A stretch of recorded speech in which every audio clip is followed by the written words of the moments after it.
জয় হিন্দ। আমরা ক্লাস 9-এর জীবন বিজ্ঞানের second chapter পড়ছিলাম।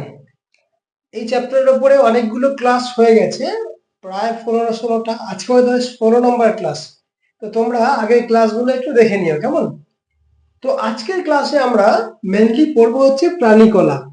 কি পড়বো? প্রাণীকলা।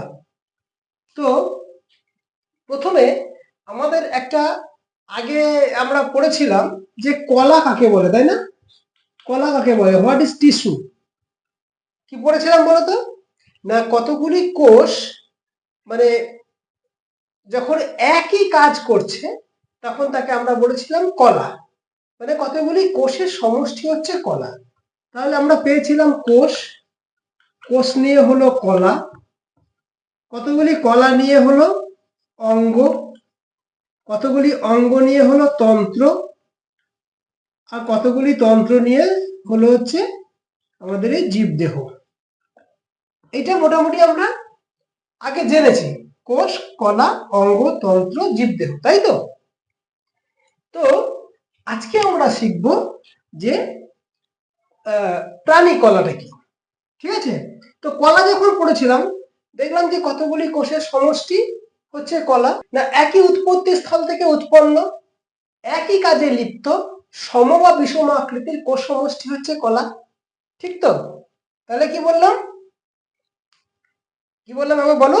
একই উৎপত্তি স্থল থেকে উৎপন্ন এবং একই কাজে লিপ্ত, সম বা বিষম আকৃতির কোষ সমষ্টি হচ্ছে কলা। তো যদি উদ্ভিদ দেহে হয় তাহলে বলবো উদ্ভিদ কলা। মানে একই উৎপত্তি স্থল থেকে উৎপন্ন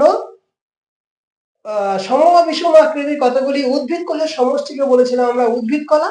তেমনি কাকে বলবো? প্রাণী কলা।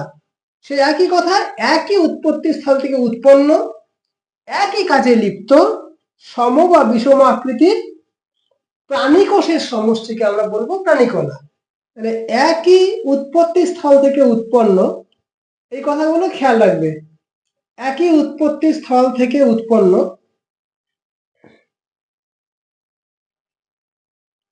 এক নম্বর, আর একই কাজে লিপ্ত,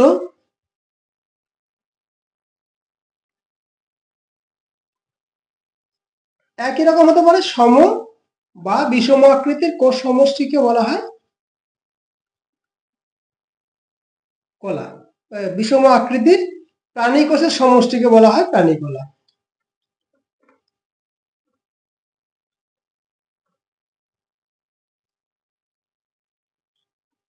প্রাণী কোষের সমষ্টি হচ্ছে প্রাণী কলা।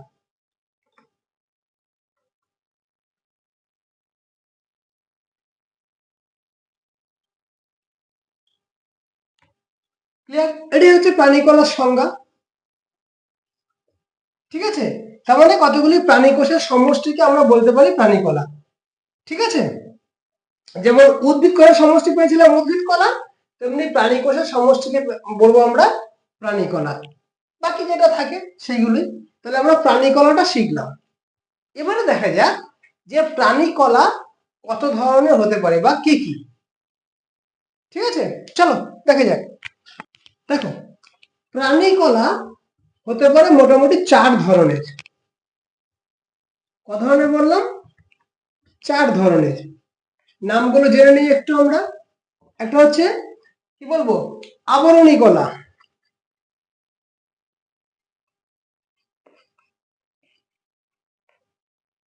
আবরণী কলা, যোগ কলা, পেশি কলা আর স্নায়ু কলা। আবার বলো নামগুলো। আবরণী কলা, যোগ কলা, পেশি কলা আর হচ্ছে স্নায়ু কলা।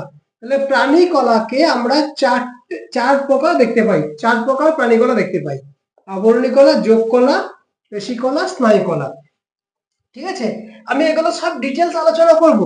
আবরণী কলা কি? এই ইংরেজি নাম হচ্ছে এপিথেলিয়াল টিস্যু, এটা কানেকটিভ টিস্যু, এটা মাসকুলার টিস্যু, এটা নার্ভ টিস্যু। আমরা সব পড়বো আস্তে আস্তে। ঠিক আছে? আপাতত জেনে রাখলাম যে কতগুলি প্রাণী কোষের সমষ্টিকে বলা হয় প্রাণী কলা। প্রাণী কলা হতে পারে 4 রকমের: আবরণী কলা, যোগ কলা, পেশি কলা আর স্নায়ু কলা। এই পর্যন্ত ক্লিয়ার? এবারে দেখো, আমরা প্রত্যেকটি ভাগকে আলাদা আলাদা ভাবে ডিটেলসে আলোচনা করব। ঠিক আছে? তো চলো ওই জায়গায় চলে যাই। তাহলে প্রাণী কলা পেলাম 4 রকমের। তো প্রথম ভাগটা নিয়ে আমরা আলোচনা করি। প্রথম ভাগটা কি পড়েছিলাম আমরা? সেটা হচ্ছে আবরণী কলা। আবরণী কলা ইংরেজি নাম হচ্ছে এপিথেলিয়াল টিস্যু। তো কাকে বলবো আবরণী কলা? দেখো প্রশ্নের মধ্যে উত্তর আবরণী কলা, অর্থাৎ আবরণ সৃষ্টিকারী যে কলা। তাহলে কার আবরণ সৃষ্টি করে? দেখো দেহের ত্বক, বিভিন্ন অঙ্গের আবরণ, অঙ্গের যে বাইরের দিকের আবরণটা ইত্যাদি যে সৃষ্টি করে যে কলাগুলো, তাকে আমরা বলতে পারি আবরণী কলা। তাহলে কি বলবো সংজ্ঞাটা? যে কলা দেহ ত্বক, মানে যে প্রাণী কলা, যেহেতু প্রাণী কলার ভাগ, প্রাণী কলা দেহের ত্বক বা বিভিন্ন অঙ্গের বহিরাবরণ সৃষ্টি করে, তাদের আমরা বলতে পারি আবরণী কলা। ঠিক আছে? এই আবরণী কলা যখন আমরা পড়বো তাহলে তা কি বলতে পারি? আমাদের দেহের যে আবরণ বা ত্বকটা, এটা হচ্ছে আবরণী কলা। আমাদের যে তোমরা পড়বে আস্তে আস্তে, যখন ধরো হৃৎপিণ্ডের বাইরে একটা আবরণ থাকে যাকে বলা হয় পেরিকার্ডিয়াম, ফুসফুসের বাইরে একটা আবরণ থাকে যাকে বলা হয় প্লুরা। ঠিক আছে? এই যে আবরণগুলো মানে বহিরা আবরণগুলো সৃষ্টি করে বিভিন্ন অঙ্গের, তাদের আমরা বলতে পারি আবরণী কলা। ঠিক আছে? তো যদি আমরা আবরণী কলার বৈশিষ্ট্য দেখি তাহলে কি দেখবো জেনে নাও একটুখানি। কি কি বৈশিষ্ট্য? 1 নম্বর, আবরণী কলা কতগুলো কোষের সমষ্টি নিশ্চয়ই। কোষগুলো একটা পর্দার উপরে, একটা এরকম পর্দার উপরে কোষগুলো অবস্থান করে, যে পর্দাটাকে আমরা বলতে পারি ভিত্তি পর্দা। ভিত্তি মানে কি? বেসমেন্ট, বেসমেন্ট বলা হয় ভিত্তি পর্দা। যেমন ধরো আমরা যখন ওই শপিং মলে যাই, দেখি না আমাদের যে নিচের জায়গাটা কি বলা হয়? বেসমেন্ট বলা হয় না? যেখানে আমরা ম্যাক্সিমাম অনেক জায়গায় দেখা যায় গাড়ি ফাড়ি মানে গ্যারেজ করে, পার্কিং ফার্কিং করে, ওই জায়গাটা কি বলে? বেসমেন্ট বলা হয়, তাই না? কোন ফ্ল্যাটের যে নিচের পার্টটা তাকে কি বলা হয়? বেসমেন্ট বলা হয়। একে বলা হয় মানে কি বলে? ভিত্তি পর্দা। ভিত্তি পর্দা বা বেসমেন্ট মেমব্রেন। একে আরেকটা কথা, আরেকটা নাম আছে, বেসমেন্ট মেমব্রেন বলতে পারি, বা একে আমরা বলতে পারি ল্যামিনা প্রোপিয়া। কি বললাম? ল্যামিনা প্রোপিয়া বলা হয় একে, ল্যামিনা প্রোপিয়া বলা হয়। ঠিক আছে? ভিত্তি পর্দা। তাহলে কি বলতে পারি? আবরণী কলার কোষগুলো একটা ভিত্তি পর্দার উপরে অবস্থান করে। কি বলবো? এই কলায়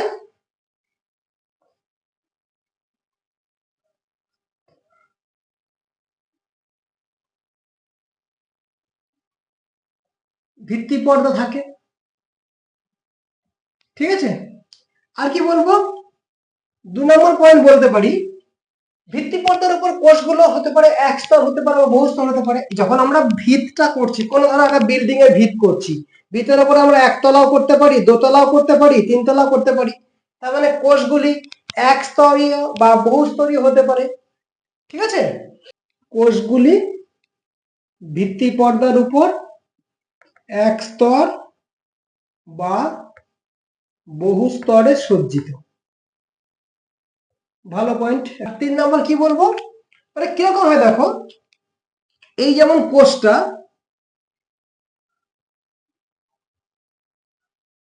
এই কোষগুলো একটা পাতলা পর্দার উপরে অবস্থান করে।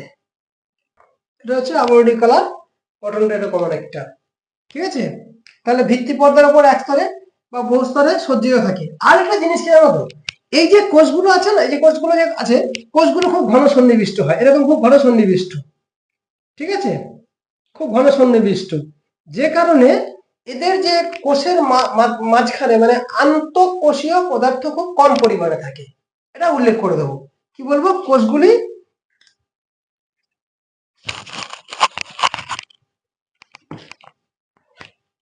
কি পয়েন্টটা বলবো? যে কোষগুলি ঘন সন্নিবিষ্ট, মানে আবরণী কলার কোষগুলি ঘন সন্নিবিষ্ট হয়, ফলে আন্তঃকোষীয় পদার্থ মানে ইন্টারসেলুলার সাবস্টেন্স। আন্তঃকোষীয় মানে আমরা পড়েছিলাম না, এই দুটি কোষের মাঝখানের যে জায়গাটা একে বলে আন্তঃকোষীয় স্থান বলতে পারি। ওই জায়গায় যদি কোনো পদার্থ থাকে তাকে বলে কি আন্তঃকোষীয় পদার্থ বা ইন্টার সেলুলার সাবস্টেন্স। কোষগুলি ঘন সন্নিবিষ্ট হওয়ার জন্য আন্তঃকোষীয় পদার্থের পরিমাণ কম থাকে। আন্তঃকোষীয় পদার্থ পরিমাণ খুবই কম থাকে। ঠিক আছে, এই পয়েন্ট কটা লিখলাম। এরপরে আরো হয়, কিরকম আকৃতির হয় সেটা আমি পরে আলোচনাতে আসছি। আবরণী কলা হতে পারে স্তম্ভাকার, আইসাকার, এরকম বিভিন্ন আকারের হতে পারে। এই কলাগুলোর আকার হতে পারে আইসাকার, মানে মাছের আঁশ যেমন আইসাকার হতে পারে, স্তম্ভাকার হতে পারে, ঠিক আছে, ঘনকাকার হতে পারে, রোমশ হতে পারে। এইরকম বিভিন্ন ধরনের মানে কি বলবো আকারের হতে পারে। আবরণী কলা এই বিভিন্ন ধরনের আকারের হতে পারে। ঠিক আছে, তো চলো আমরা পেলাম কাকে বলে আবরণী কলা।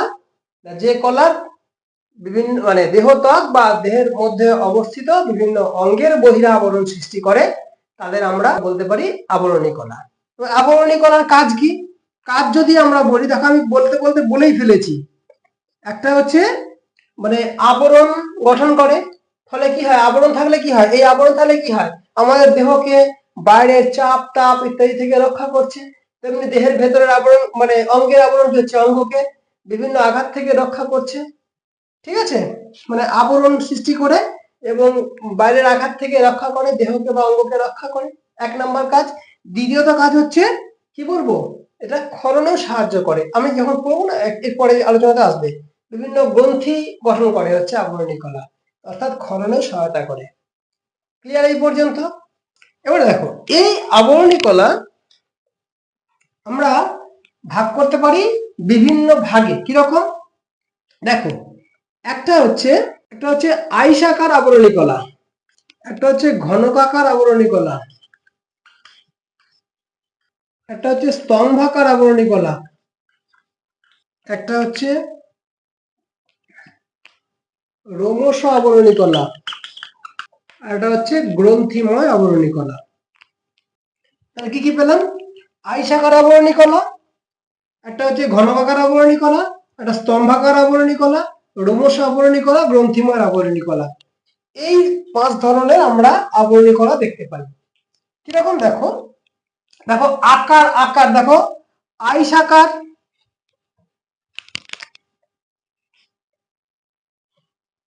ঘনকাকার, স্তম্ভাকার, রোমশ, গ্রন্থিময়।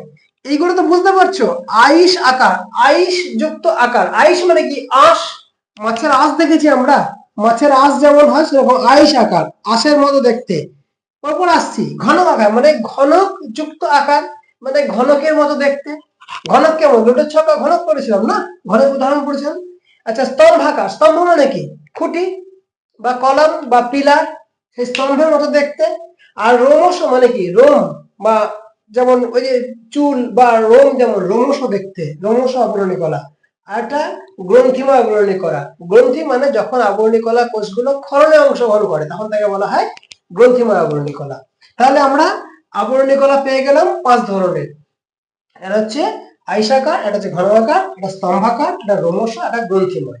নামগুলো পেয়ে গেলাম। কাকে বলবো আইসাকার আবরণী কলা? আমরা আইসাকারটাকে নিয়ে আলোচনা করি, এগুলো বাকিটাকে সরিয়ে দিই। কিরকম দেখো, এটা ভিত্তি পর্দার উপর থাকে। আমরা বলেছি আবরণী কলা কোষগুলো ভিত্তি পর্দার উপর অবস্থিত। এরা এক স্তরে সজ্জিত থাকে, এক স্তরে ভিত্তি পর্দার উপরে একটা মাত্র স্তরে এই আবরণী কলা, একটা মাত্র স্তরে কোষ দ্বারা গঠিত এই আবরণী কলা। ক্লিয়ার হলো? ভিত্তি পর্দার উপর অবস্থিত একটা মাত্র স্তর দ্বারা গঠিত এটা আবরণী কলা। আর কি? কোষগুলো সজ্জা হয়েছে দেখতে হচ্ছে আঁশের মতো বা আইস আকার বলতে পারি, এই যে জন্যই নামটা হয়েছে আইসাকার আবরণী কলা। ঠিক আছে, তাহলে ভিত্তি পর্দার উপর একটা মাত্র স্তর দ্বারা গঠিত। আর হচ্ছে কি বললাম, এটা কোষগুলি দেখতে মাছের আঁশের মতো, তাই তো। আর 3 নম্বর পয়েন্ট কি বলবো, কোষগুলিতে সুস্পষ্ট নিউক্লিয়াস বর্তমান, কোষগুলিতে নিউক্লিয়াস সুস্পষ্ট থাকে, এই জন্য এটাকে বলা হয় আইসাকার আবরণী কলা। এবারে কোথায় থাকে অবস্থানটা? অবস্থান কি বলবো, অবস্থান হচ্ছে ধরো হৃৎপিণ্ডের আবরণী, তারপরে তোমার ফুসফুসের আবরণী, রক্তবাহ, যে আমাদের শিরাধমনী যে রক্তবাহ আবরণী, এইগুলো হচ্ছে আমার আইসাকার আবরণী দ্বারা গঠিত। আর মুখবিবরের মধ্যে কিন্তু মুখবিবর মানে মুখের যে গর্তটা, এখানেও কিন্তু আমার আইসাকার আবরণী কলা অবস্থিত। ঠিক আছে, তাহলে কি কাজ করে? দেহাংশের আবরণ হিসাবে কাজ করে। দেহাংশের আবরণ হিসেবে কাজ করে, আর তোমার হচ্ছে তরল আর গ্যাসীয় পদার্থের আদান প্রদানও কাজ করে থাকে। ঠিক আছে, অবস্থান গেল, কাজ গেল। তাহলে আইসাকার আবরণী কলার গঠনটা পেলাম, ভিত্তিপর্দার উপর একটা স্তরে সজ্জিত, কোষগুলি দেখতে আঁশের মতো, আর কোষগুলিতে সুস্পষ্ট নিউক্লিয়াস বর্তমান। অবস্থান বললাম, কাজ বললাম। 2 নম্বরে চলে এসো। এটার নামটা বলা হয়নি, স্কোয়ামাস এপিথেলিয়াল টিস্যু। ইংরেজি নামটা হচ্ছে স্কোয়ামাস এপিথেলিয়াল টিস্যু। স্কোয়ামাস মানে হচ্ছে আইসাকার আবরণী কলা, স্কোয়ামাস টিস্যু। 2 নম্বর হচ্ছে কি বললাম, ঘনক আকার, ঘনকের আকার দেখতে, কিউবয়েডাল, কিউবয়েডাল এপিথেলিয়াল টিস্যু।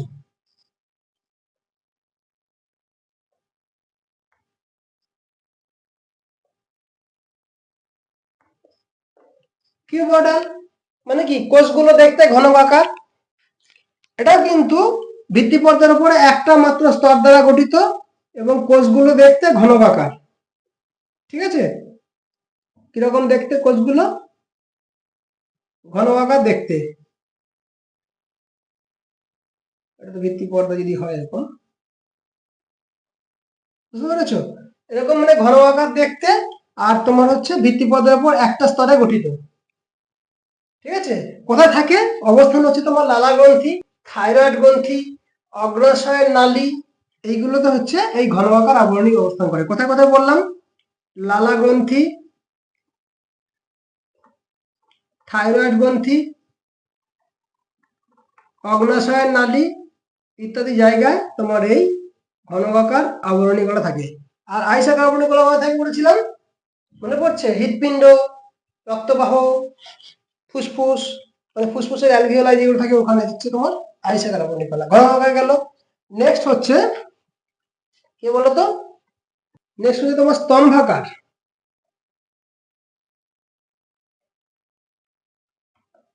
স্তম্ভাকার, স্তম্ভ কি বলা হয়, কলাম বলা হয়, পিলার বলা হয়, একে বলা হয় কলামনার।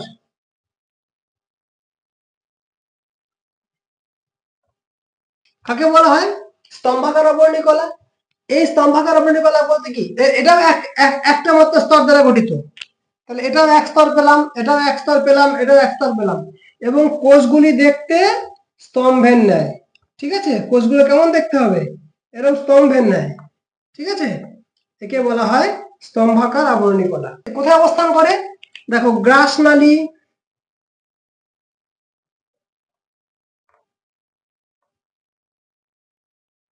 পাকস্থলী, ক্ষুদ্রান্ত, বৃহদন্ত্র। গ্রাসনালী, পাকস্থলী, ক্ষুদ্রান্ত্র, বৃহদন্ত্র, এই 4টে জায়গার বিবর সংলগ্ন প্রাচীরে, বিবর মানে কি, গর্ত, যে দিকটা গর্ত সেই গর্তের প্রাচীরে অবস্থান করা হচ্ছে স্তম্ভাকার আবরণী কলা।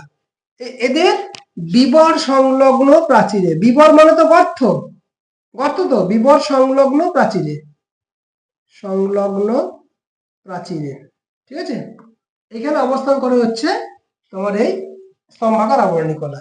গ্রাসনালী বলো, পাকস্থলী বলো, ক্ষুদ্রান্ত বলো, বৃহন্ত বলো, আমাদের যে গ্রাসনালী, গ্রাসনালীর বাইরের দিকে নয় কিন্তু ভেতরে, বিবর মানে গর্ত, যে গর্তের দিকে যে প্রাচীরটা থাকে তার মধ্যে অবস্থান করা হচ্ছে স্তম্ভাকার আবরণী কলা। এগুলো একস্তর বিশিষ্ট, কোষগুলির আকার হচ্ছে স্তম্ভাকার। তাহলে এগুলো স্তম্ভাকার, এক স্তর বিশিষ্ট, ভিত্তিপর্দার উপর একটা স্তর সজ্জিত থাকে। তোমার ঘন আকারও তাই বলেছি, এটাও তাই বলেছি, এটা দেখতে ঘন আকার, দেখতে স্তম্ভাকার। খুব সহজ না? একটাই কথা তো, ভিত্তিপর্দার উপর অবস্থিত, একটা মাত্র স্তরে গঠিত, সজ্জিত। প্রথমে হচ্ছে এটা কোষগুলো দেখতে আইসাকার বা আঁশের মতো, এটা হচ্ছে ঘনকাকার, কোষগুলো হচ্ছে স্তম্ভাকার। ক্লিয়ার সব? আরেকটা কি পয়েন্ট বলেছে, প্রত্যেকের মধ্যে নিউক্লিয়াস সুস্পষ্ট।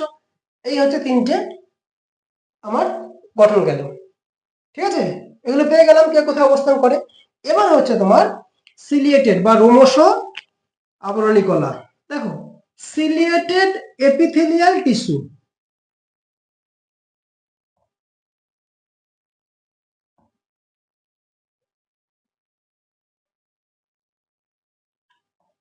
কাকে বলবো সিলিয়েটেড এপিথেলিয়াল টিস্যু, না যে আবরণী কলার কোষগুলো দেখতে হচ্ছে রোমের মতো, রোমের মতো, তাকে বলা হয় রোমশ আবরণী কলা। এটা তোমার একস্তর বিশিষ্ট কোষ দ্বারা গঠিত। কিরকম হচ্ছে, যে এটা তো কোষ দ্বারা গঠিত, একস্তর বিশিষ্ট কোষ দ্বারা গঠিত, আর কোষগুলির অগ্রপ্রান্তে এরকম সিলিয়া বর্তমান। কোষগুলির অগ্রপ্রান্তে সিলিয়া বর্তমান, এরকম রোমশ সিলিয়া, যে রোমশ অংশ থাকে সিলিয়া তাকে বলা হয়, ঠিক আছে, সিলিয়া বর্তমান, এই জন্য এটাকে বলা হয় সিলিয়েটেড, ঠিক আছে। তাহলে একে বলছি আমরা রোমশ আবরণী কলা। বাকি আর একটা রইল, সেটা হচ্ছে গ্রন্থিময় আবরণী কলা। গ্রন্থিময় আবরণী কলা,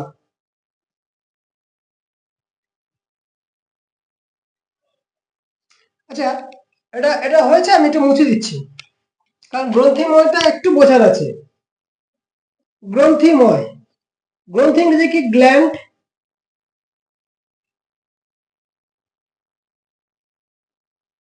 তাহলে কি বলছি আমরা? গ্ল্যান্ডুলার এপিথেলিয়াল,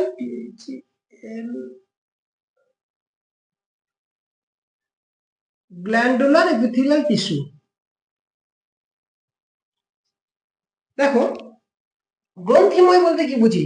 ধরো এই মানে আবরণী কলাগুলো আছে, আবরণী কলা কোষগুলো আছে, এই আবরণী কলা কোষগুলো আছে, এই কোষগুলো যখন ক্ষরণে অংশগ্রহণ করছে, তখন সেই ক্ষরণকারী কোষগুলো মিলে একটা গ্রন্থি তৈরি করছে। কি বলছি আমরা? সেই ক্ষরণকারী কোষগুলো মিলে একটা গ্রন্থি তৈরি করছে, অর্থাৎ আবরণী কলার গভীরে গ্রন্থি কোষ বর্তমান, ঠিক আছে, গ্রন্থি কোষ বর্তমান। এই যে গ্রন্থিময় আবরণী কলা কোথায় দেখতে পাওয়া যায় আমরা? কোথায় দেখি আমরা? যেমন ধরো ঘর্মগ্রন্থি, যেমন ধরো লালা গ্রন্থি, যেমন ধরো যকৃৎ, এগুলো হচ্ছে সব গ্রন্থিময় আবরণী কলারই উদাহরণ। তো এই গ্রন্থিগুলো যখন একটা মাত্র কোষ দ্বারা গঠিত হয়, তখন তাকে বলা হয় এককোষী গ্রন্থি। একটা মাত্র কোষ দ্বারা গঠিত হলে তখন তাকে আমরা বলছি এককোষী গ্রন্থি। উদাহরণ চাই, কিন্তু আমি কেন একটু আলোচনা করছি, দেখো একটু আলোচনা করি, একটাই কারণ, সেটা হচ্ছে এককোষী গ্রন্থি কোনটা? এককোষী গ্রন্থির উদাহরণ হচ্ছে গবলেট কোষ, ঠিক আছে, এককোষী গ্রন্থির উদাহরণ হচ্ছে গবলেট কোষ। আর বহুকোষী, যখন অনেকগুলো কোষ দ্বারা গঠিত গ্রন্থি, তখন তাকে বলা হয় বহুকোষী গ্রন্থি। সেই বহুকোষী গ্রন্থির উদাহরণ হচ্ছে তোমার ঘর্মগ্রন্থি, লালা গ্রন্থি, এইগুলো হচ্ছে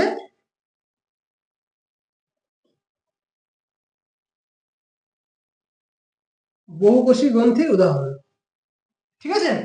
তাহলে আবরণী কলা কোষগুলো যখন মানে ক্ষরণে অংশগ্রহণ করে, তখন তাকে বলা হয় গ্রন্থিময় আবরণী কলা। আর কারণ কি? আবরণী কলার গভীরে গ্রন্থি কোষ অবস্থিত, আর সেই গ্রন্থি হতে পারে দুই রকমের, এককোষী গ্রন্থি আর বহুকোষী, মানে কোষের সংখ্যার উপর ভিত্তি করে আমরা দুভাবে ভাগ করতে পারি, এককোষী গ্রন্থি ও বহুকোষী গ্রন্থি। এককোষী গ্রন্থির উদাহরণ হচ্ছে গবলেট কোষ, আর বহুকোষী গ্রন্থির উদাহরণ হচ্ছে ঘর্মগ্রন্থি, লালা গ্রন্থি, এইসব হচ্ছে বহুকোষী গ্রন্থির উদাহরণ। এবারে দেখো, আবার এই গ্রন্থিগুলোর মধ্যে কিছু কিছু গ্রন্থি আছে যাদের হচ্ছে নালী আছে। এই নালীর উপর ভিত্তি করে, নালীর উপর ভিত্তি করে আমরা গ্রন্থিকে ভাগ করতে পারি দু রকমের। এগুলো জাস্ট জেনে রাখো, পরে শিখবে এগুলো। নালীর উপর ভিত্তি করে গ্রন্থিকে ভাগ করা হয়, গ্রন্থিকে ভাগ করা হয় দু রকমের। কি বললাম? আগে বললাম আমরা কোষের সংখ্যার উপর, এবার নালীর উপর ভিত্তি করে গ্রন্থি হয় দু রকমের। কি কি বলতো? একটা হচ্ছে অনাল গ্রন্থি, আচ্ছা অন্তঃক্ষরা গ্রন্থি, আর হচ্ছে বহিঃক্ষরা গ্রন্থি, ঠিক আছে।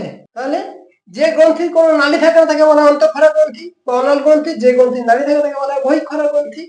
এবং হচ্ছে অনাল গ্রন্থির উদাহরণ কি হবে? অন্তঃক্ষরা গ্রন্থির উদাহরণ হচ্ছে থাইরয়েড গ্রন্থি। কি বললাম? থাইরয়েড গ্রন্থি হচ্ছে অন্তঃক্ষরা গ্রন্থির উদাহরণ। আর বহিঃক্ষরা গ্রন্থির উদাহরণ কি হবে? বহিঃক্ষরা গ্রন্থির উদাহরণ হবে আন্তরিক গ্রন্থি। তাহলে অন্তঃক্ষরা গ্রন্থি হচ্ছে থাইরয়েড, আর বহিঃক্ষরা গ্রন্থির হচ্ছে আন্তরিক গ্রন্থি, এই উদাহরণ, ঠিক আছে। তাহলে নালীর উপর ভিত্তি করে গ্রন্থি হয় দু রকমের, একটা হচ্ছে অন্তঃক্ষরা গ্রন্থি বা অনাল গ্রন্থি, আর একটা বহিঃক্ষরা গ্রন্থি বা সনাল গ্রন্থি। যে গ্রন্থির নালী থাকে না তাকে বলছি অন্তঃক্ষরা গ্রন্থি বা অনাল গ্রন্থি, আর যে গ্রন্থির নালী থাকে তাকে বলা হয় বহিঃক্ষরা গ্রন্থি বা সনাল গ্রন্থি। এর উদাহরণ হচ্ছে আন্তরিক গ্রন্থি, এর উদাহরণ হচ্ছে থাইরয়েড। তাহলে এর কাজ কি? এর কাজ হচ্ছে পাচক রস, উৎসেচক, হরমোন ইত্যাদি ক্ষরণ করা, এই হচ্ছে গ্রন্থির কাজ, ঠিক আছে। তাহলে আজকে আমাদের মোটামুটি ক্লিয়ার হয়ে গেল। ততক্ষণ আমরা কি পড়লাম তাহলে? আজকে আমরা পড়লাম প্রাণী কলা। দেখো, কলার প্রসঙ্গটা তখনই আসে, এককোষী জীবের তো কোনো কলার প্রয়োজন নেই, কারণ এককোষী জীবের মধ্যে একটাই কোষ থাকে। যখন জীবটা বহুকোষী হয় তখনই তার মধ্যে অনেকগুলি কোষ একসাথে কাজ করে, অর্থাৎ কলার মানে চিন্তাটা এখান থেকে আসছে। তাহলে বহুকোষী জীবদের ক্ষেত্রে বা বহুকোষী প্রাণীর ক্ষেত্রে যখন কতগুলি কোষ একত্রে কোনো নির্দিষ্ট কাজ করে তখন তাকে বলা হয় প্রাণী কলা। প্রাণী কলা পেলাম আমরা 4 ধরনের: আবরণী কলা, যোগ কলা, পেশী কলা, স্নায়ু কলা। ঠিক আছে, এইটুকু ভাগ হয়ে গেল। তারপর আমরা পেলাম আবরণী কলা। আবরণ সৃষ্টিকারী কলা হচ্ছে আবরণী কলা। এটা আবার 5 ধরনের হয়। কি কি বলতো? এটা হচ্ছে আইসাকার বা স্কোয়ামাস এপিথেলিয়াল টিস্যু, আর হচ্ছে স্তম্ভাকার বা কলামনার এপিথেলিয়াল টিস্যু, মাঝখানে রয়ে গেল ঘনকাকার বা কিউবয়েডাল, তারপর হচ্ছে রোমশ বা সিলিয়েটেড, আর হচ্ছে তোমার গ্রন্থিময় বা গ্ল্যান্ডুলার আবরণী কলা। প্রত্যেকটি মানে গঠনটা কেমন বললাম, কাজ কি বললাম, ব্যাস এটুকুই শিখলাম আজকে আমরা। আজকের ক্লাস তাহলে এটুকুই থাক, দেখা হবে পরের ক্লাসে। সেই পর্যন্ত তোমরা সব ভালো থেকো। জয় হিন্দ।